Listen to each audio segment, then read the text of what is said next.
আর রাস্তায় বেরোলে কী হবে, ওই যে অটো রিক্সার কারণে আমরা কেউ তেমন একটা যাত্রীও পাচ্ছি না, যেতেও পারছি না। আমাদের চাওয়া একটাই, সর্বপ্রথম যে অটো রিক্সা উঠাইতে হবে। রাইড শেয়ারিং করা খুবই কষ্টকর ব্যাপার, একমাত্র এই অটোর কারণে। আমাদের রাইড শেয়ারের ক্ষেত্রে অনেক প্রতিবন্ধকতা আছে, যা আপনার রাস্তায় না বের হলে কেউ বোঝা যাবে না। 70-র পর থেকে যাদের এজ, তারা বেশিরভাগই এখন রাস্তায়।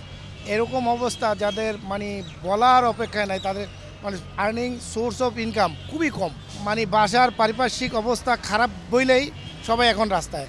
আর রাস্তায় বেরোলে কী হবে, ওই যে অটো রিক্সার কারণে আমরা কেউ তেমন একটা যাত্রীও পাচ্ছি না, যেতেও পারছি না। যেই ভাড়াটা অটো দিবে সেই ভাড়াটা বাইক এসে বলে, তো ওই ভাড়াটা বললে সর্বনিম্ন 100 টাকা বললে আমরা যেতে পারি, মনে কষ্টটা দূর হয়ে যায়। কারণ এখান থেকে যদি মনে করেন, আপনি মনে করেন যে গুলিস্তান গেলেন 100 টাকায়, এটা কেমন একটা না। গুলিস্তানে একটা সর্বনিম্ন 100-র উপরে 1 লিটার তেলের দাম দিল, আমাদের কাছে ওটা মানে পোষণীয় হইতো।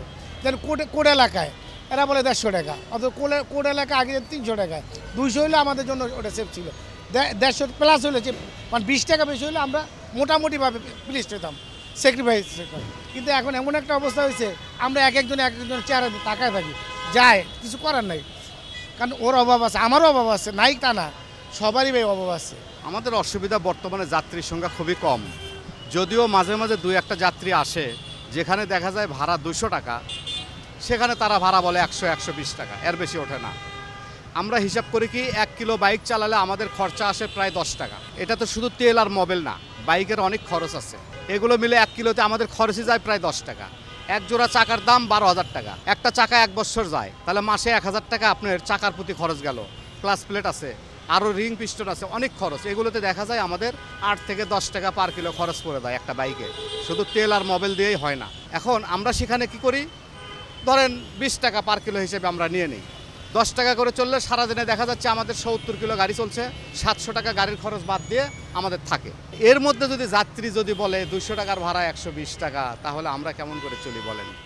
এই জিনিসগুলো আমাদের খুব কষ্ট হচ্ছে। আমাদের চাওয়া একটাই, সর্বপ্রথম যে অটো রিক্সা উঠাইতে হবে ভাই। অটো রিক্সার কারণে অনেক অ্যাক্সিডেন্ট বাড়ছে ভাই, আর সেটা বড় কথা না। আর বেশিরভাগ হলো সমস্যাটা হচ্ছে কি, যে ভাড়ার মেনটেনটা আর কি। যে ভাড়া মনে করেন 200 টাকা অটো রিক্সা, সেটা 100 টাকায় চলে যায়। এদিক দিয়ে খুব মানে ইসের ভিতর আছে, কনফিউশনের ভিতর আছে আমরা। ওরা কোনো মানে সিগন্যাল মানে না, এক উল্টা আসে, রং আসে। তারপর দেখা গেল আমি হঠাৎ করে আমি ডান দিয়ে যাচ্ছি, ওরা সিগন্যাল না দিয়ে ডানে ঢুকায় দেয়। এতে মনে করেন অ্যাক্সিডেন্টের পরিমাণ প্রচুর পরিমাণ বাড়তেছে। এখনকার যে বর্তমান পরিস্থিতি, এই পরিস্থিতিতে আমাদের রাইড শেয়ারিং করা খুবই কষ্টকর ব্যাপার, একমাত্র এই অটোর কারণে। কারণ অটোগুলো এমন বিরক্ত করে মেন রোডে এসে, আমরা ঠিক মতন গাড়ি চালাইতেও পারি না। তাদের জন্য তো যাত্রী পাই খুব কম, কিন্তু আমরা রিস্কটা বেশি আমাদের। এই মেন রোডে যদি অটোটা বন্ধ না করে, এতে আমাদের সাধারণ পাবলিক যারা আছি সবার জন্যই ক্ষতিকর ভাই। খুবই রিস্কে থাকি আমরা সব সময়, কারণ ওরা তো বুঝতে পারে না, যে কোনো টাইমে যে কোনো দিক থেকে ঢুকাই দেয়। আপনার ডাইনে বামে কোনো সিগন্যাল বোঝে না, কোনো লাইসেন্স নাই, সেজন্য ওদের জন্য আমাদের খুবই সমস্যা।